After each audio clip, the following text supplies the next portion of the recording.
Sir Alex Ferguson sempat dibuat heran oleh Fernando Redondo. Pelatih super berkelas itu berpikir, apakah ada magnet di sepatu Redondo sehingga membuat bola nyaris selalu menempel di kakinya? Saat itu pada 19 April 2000, Manchester United yang merupakan juara bertahan Eropa harus bertekuk lutut di hadapan Real Madrid.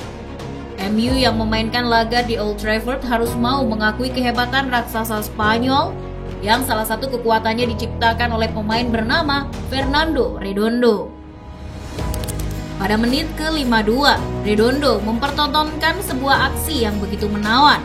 Menyisir sisi kanan pertahanan lawan, Redondo dengan mudah memperdaya Henningberg untuk kemudian melepas umpan sempurna ke arah Raul Gonzalez. Tanpa kesulitan, striker bernomor punggung 7 itu berhasil menceploskan bola ke dalam gawang. Aksi ciamik Redondo saat itu disaksikan oleh 59.178 pasang mata dari tiap sudut Old Trafford. Menilik kejeniusan Fernando Redondo, penulis The Guardian, Emil Lawrence mengatakan, ia adalah gelandang asal Argentina yang stabil dan pantang menyerah. Dia memberi pengaruh besar bagi Real Madrid.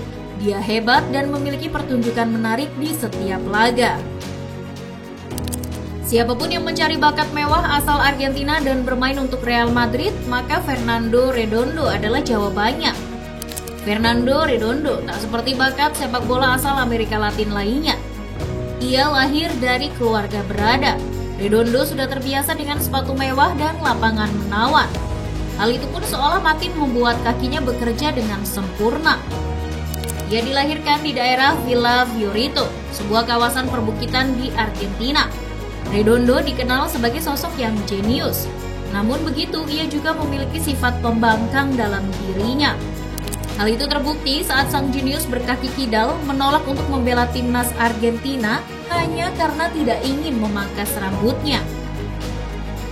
Saat itu tim nasional Argentina di bawah pelatih Daniel Passarella tidak mengikut sertakan Fernando Redondo dalam turnamen Piala Dunia 1998. Padahal jika pemain yang tenar di era 90-an itu masuk ke skuad tim Tango, Argentina yang saat itu kalah dari Belanda mungkin saja bisa sedikit meredam pergerakan cepat Marc Overmars yang menjadi jantung permainan tim Orange. Namun kembali lagi, apa boleh dikata, nasi telah menjadi bubur. Redondo tetaplah Redondo. Ia akan selalu menjadi gelandang super jenius yang pernah dimiliki timnas Argentina. Kemudian satu hal yang tak boleh dilupakan adalah meski sempat miliki konflik dengan timnas Argentina, Redondo juga pernah berprestasi dengan tim Tango. Hal itu terjadi pada gelaran Copa America 1993, di mana Redondo berhasil membawa Argentina juara. Meski di situ tidak ada nama Diego Armando Maradona. Pada gelaran Piala Dunia 1994, Redondo akhirnya punya kesempatan main dengan si pemilik tangan Tuhan, adalah Alvio Basile. Pria yang saat itu duduk di kursi kepelatihan Argentina membuat Redondo dan Maradona bisa bersatu. Di bawah arahan Alvio Basile, Maradona menjadi otak serangan dan Redondo berfungsi sebagai jembatan antara lini belakang dengan lini tengah. Kolaborasi keduanya mampu membuat Argentina bermain bagus di dua laga awal. Kala itu Argentina mampu mengalahkan Yunani 4-0 dan Nigeria 2-1. Namun Maradona kena kasus. Dia kedapatan memakai ephedrine. Alhasil di laga selanjutnya Argentina limbung.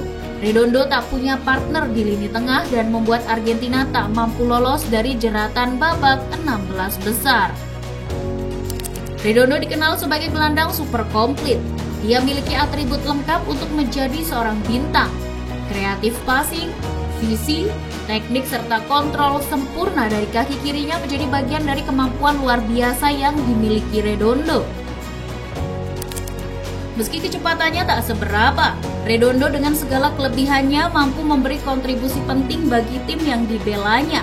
Ia mampu bertahan dan juga ahli dalam menyerang.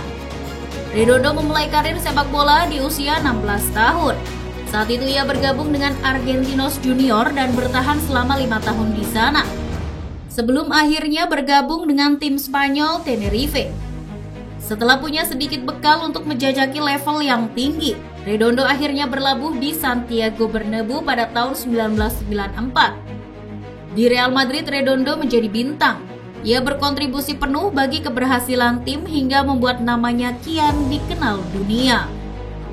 Mereka, para penggemar Los Galacticos, bahkan menyebut Redondo dengan sebutan El Príncipe atau Sang Pangeran. Di klub asal ibu kota, Redondo ikut merasakan juara Liga Champions 1998 dan 2000. Rambut klimisnya saat itu menjadi suntikan energi tersendiri baginya untuk mendribel bola dan menguasai si kulit bundar agar tak tersentuh para pemain lawan. Dalam permainannya, Redondo hebat dalam penguasaan bola. Namun tak jarang pula ia menggunakan dribblenya untuk melewati lawan dan menciptakan sebuah momen magis yang nantinya sulit untuk dilupakan dunia. Selain momen spektakuler melawan Manchester United, Redondo juga punya cerita menarik lainnya di kompetisi kelas 1.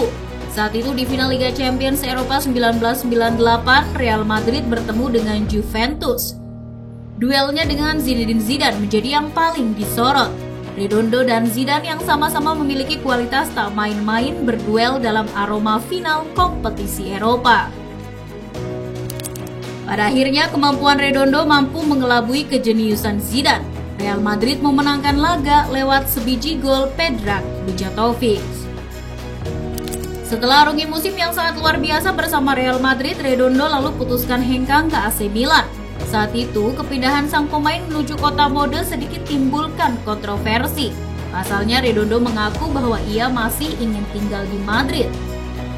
Selain itu, diketahui Redondo merupakan korban dari kebijakan Florentino Perez. Redondo kala itu sebenarnya dianggap cukup penting bagi skuad. Namun, keberpihakan Redondo kepada Lorenzo Sanz dianggap Florentino Perez cukup berbahaya. Sehingga sejumlah sumber menyebut kalau secara diam-diam Florentino Perez melakukan negosiasi dengan AC Milan. Manajer Real Madrid kala itu, Vicente Del Bosque, adalah orang pertama yang mengetahui hal itu.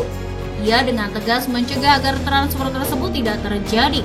Namun, Redondo tetap dilego ke AC Milan. Para penggemar pun memprotes di luar Stadion Bernabeu atas transfer yang tidak diinginkan ini. Namun sayang, usaha mereka sia-sia. Di awal masanya bersama AC Milan, Redondo langsung mendapat cedera parah.